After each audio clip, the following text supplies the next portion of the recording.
Ang ganda ng mga dahon ng mga halaman dito. Kasi nga meron ditong ito siya, pine tree. Kaya nilagay ko yung giant pothos dito kasi gusto namin dito siya mag-thrill.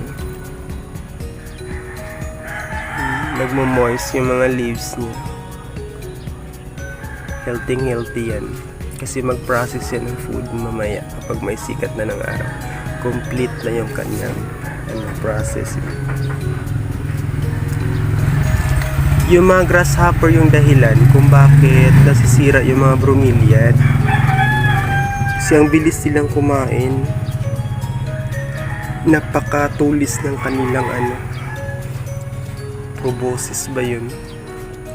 Yung kanilang ngipin. Ito yung nag-recover na rubber tree namin. Yung vlog ko na nagtamlay siya. Pero yun nga, effective yung process na ginamit ko. Squamiferum namin, bago na. So dito nagta-thrive talaga yung halaman namin because of the net. We provided net. Kasi nga dito siya malapit sa front ng bahay namin. Kaya nag-level lang kami dito sa baba. Hindi na doon para hindi pangit tingnan.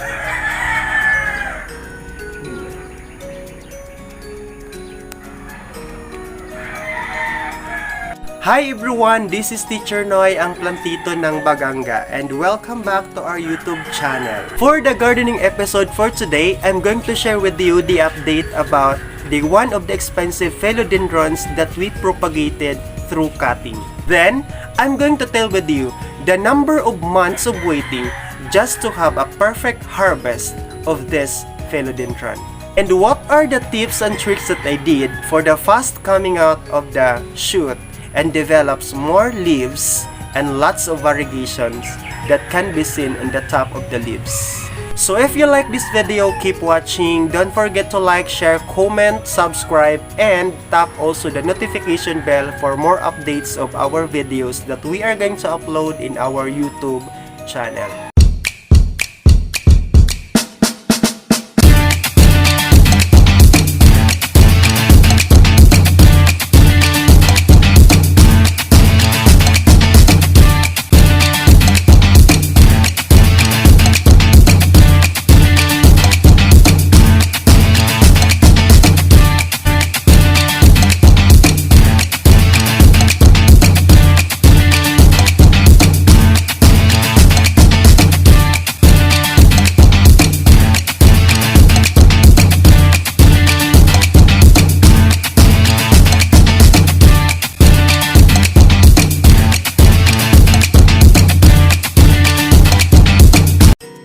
As you can see, this is now the Giganteum blizzard philodendron that we cut before kay Lola Esper sa walk-in episode namin. Kung mababalikan nyo pa yung episode na yon. So binigyan kami ni Lola Esper ng cutting na meron siyang 3 leaves. Meron siyang 3 leaves. Kaya umabot to ng halos 6 na buwan sa paghihintay bago siya naglabas ng kanyang shoot. Ayan na.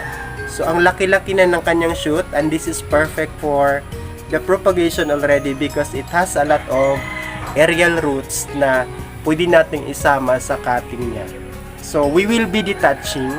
Tanggalin natin yung kanyang new baby para makapag-propagate naman tayo for the coming 6 months na naman of waiting period para sa kanyang paglabas ng bagong shoot niya. Yung secret lang namin dito na ma-share sa inyo kung paano siya nagbigay ng maraming dahon niya. Always remember na yung philodendron kailangan nila ng 100% sana na humidity doon sa area. Dapat yung sa taas maraming mga puno kayo. Kung wala naman kayong mga puno, pwede naman yung mga crotons. Kasi yung crotons nagkakahoy din yung kanyang stem, lumalaki sila ng hanggang 12 feet. So pwede na yun pang shade sa kanila. Ilagay nyo lang sa ilalim ng puno. At yung watering period niya dapat once a week. hindi kailangan ng philodendron yung matubig lagi. So kailangan nila ng tubig na less amount lang. Kapag umuulan naman, huwag kayo magdilig. For the variegation naman ng kanyang mga dahon, dapat ilagay nyo ang philodendron nyo kasama yung reflector.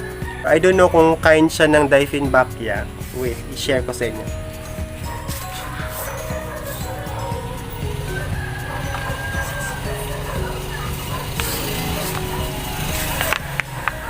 Ito si reflector guys, kung meron kayo nito, itabi nyo si reflector sa philodendron nyo na mayroong variegation para maraming mga variegation yung mag-mutate doon sa kanyang leaf.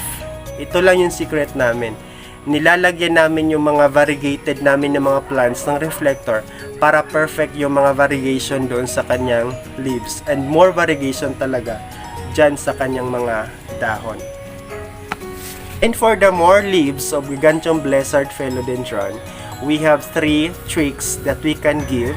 Number 1, do not expose your Giganteum blizzard Philodendron to the direct sunlight because this kind of plant can grow well in the forest setting of surrounding. Dapat hindi siya matamaan ng sikat ng araw from 8 o'clock onwards or hanggang maghapon.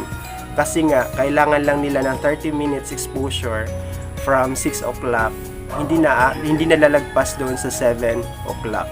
Kasi si sunlight guys, nakapag pahina siya ng paglabas ng kanyang mga new leaf na mag-unfurl kapag nasubrahan. So, too much and damage your plants. Then number 2, remember to check your Giganteum blizzard Philodendron early in the morning.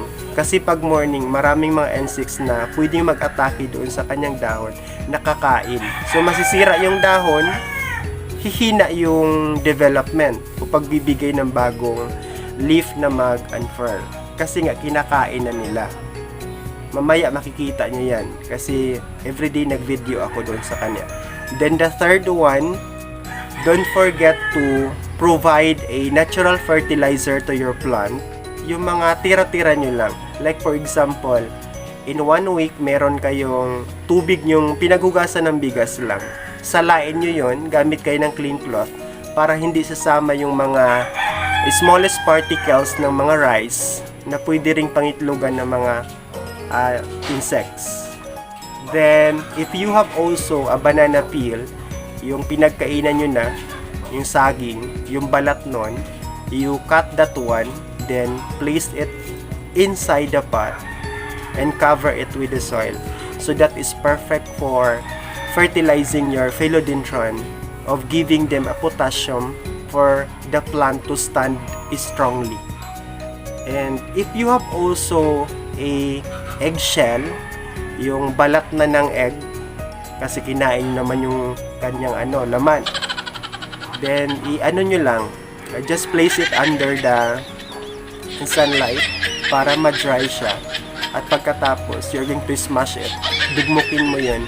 Then, put also inside the pot. Then, cover it with the soil para meron siyang protein na makain.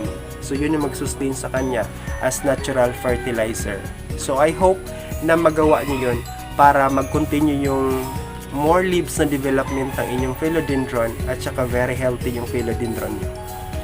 So guys, are you ready? So we will now start the propagation of the Giganteum blizzard Philodendron.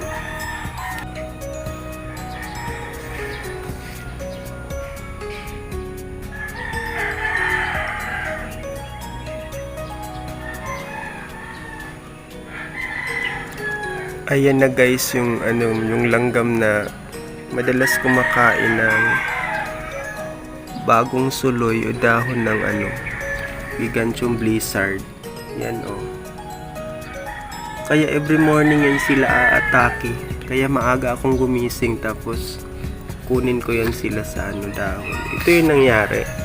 Kapag hindi mo ma-check, kakainin talaga niya. Yan. Tapos yung isa doon, damage masyado.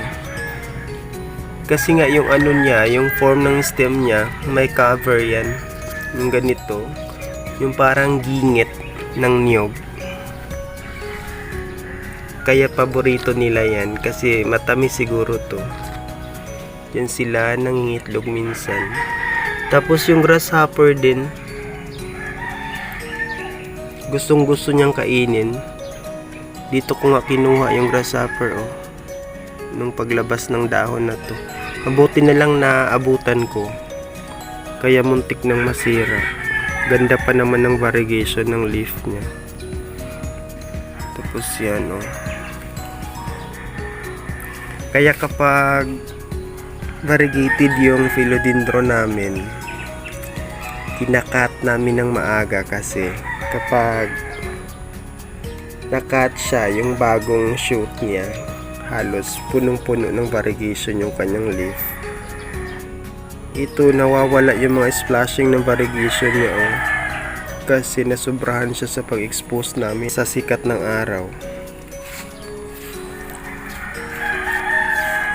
Kaya ito na ngayon, linisin muna natin siya. Dami talaga nila, oh. Yan.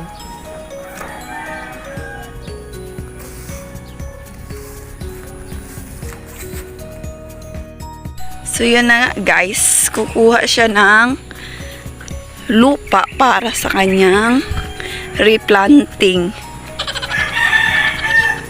Ubos na ang lupa dito sa likod, charot. Ito guys, yung hinahanap namin na gagamitin namin sa aming Philodendron. Kasi mainam to sa mga fellows, mas mataba sila. Tapos ano to, madali lang to malata. And magaan pa yung pot, hindi mabigat. Pero haluan natin to ngayon ng ano, pure soil. So dito ako ngayon magkuha ng lupa. Halo ko dito. Maganda dito guys kasi loam soil, tapos yung mga lupa dito may halo na mga basura. Kasi maraming tao noon na nakatira dito banda. Pero i-remove lang natin para maalis yung mga toxins.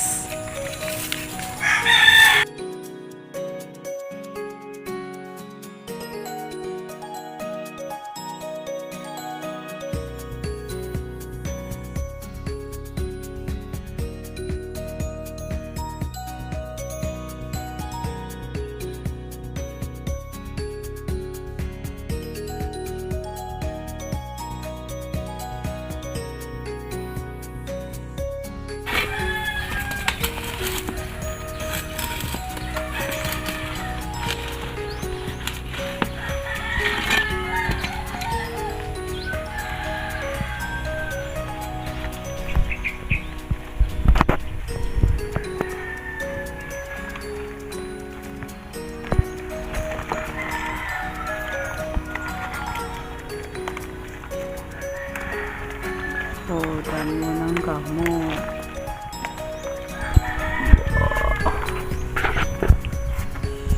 Ito na yung kanyang mga roots, yung mga original na roots niya. Tapos kapag nag-propagate kami ng mga philodendrons from cutting, we usually remove all the plants talaga dito sa pot para ma-check natin yung, ma-studyhan natin yung kanyang stem at saka saang part dapat siya i-detach. Kasi minsan kapag diretsuhin mo yan, maaaring ma-damage yung plant o kaya hindi maging successful yung propagation mo. Kaya kami, nilalabas talaga lahat namin para ganito, ma-studyhan mo. So ito yung original niya na stem, ang taba. Yan, o. Tapos dito pala sa ilalim nag-nest yung mga langgam, yung mga insect na sabi ko sa inyo, yung mga itim, oh, dami. So pala to, oh, maglabas ng bagong shoot niya. Kasi itong part na to, dito man yung itong baby na to. So now, ito yung una niyang roots pala. Tapos ito yung next, then this one. Kaya dito natin siya tanggalin. Here. Dito. Dito natin siya i-cut.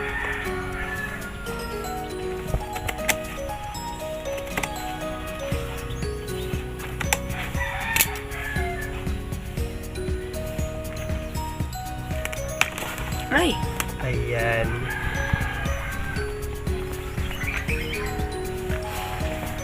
Ito na siya, guys. Ito na yung kanyang roots. Tapos malaki na pala yung kanyang stem. Ayan. So ito yung gamitin natin na pot, yung kanina. Ganda-ganda ng kanyang baby.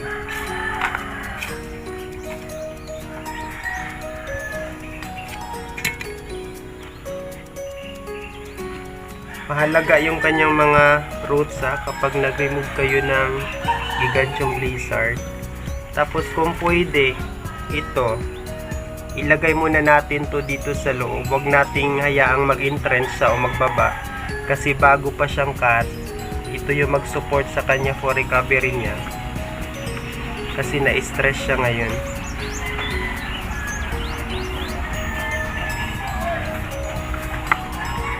Ilagay natin lahat ng aerial roots niya, i-arrange lang natin dito sa lupa.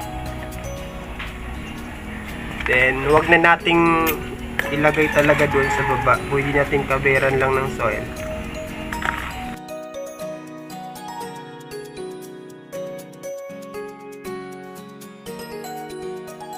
Tapos yung kanyang mother niya, ilagay pa rin natin doon. Ibabalik natin kung saan siya nagsimula.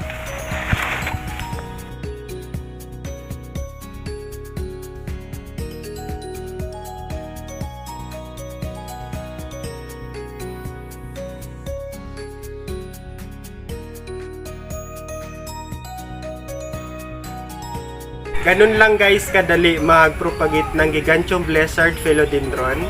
At antayin na naman natin yung 6 months, another 6 months para makapag-harvest na naman tayo ng second harvest natin doon sa cutting from mother plant. So kapag mayroon kayong gustong itanong, pwede kayo mag-comment below para masagot namin yung mga katanungan nyo about the Giganteum Blizzard Philodendron. Thank you so much for watching guys. Don't forget to like and subscribe at itap nyo din yung notification bell for more updates.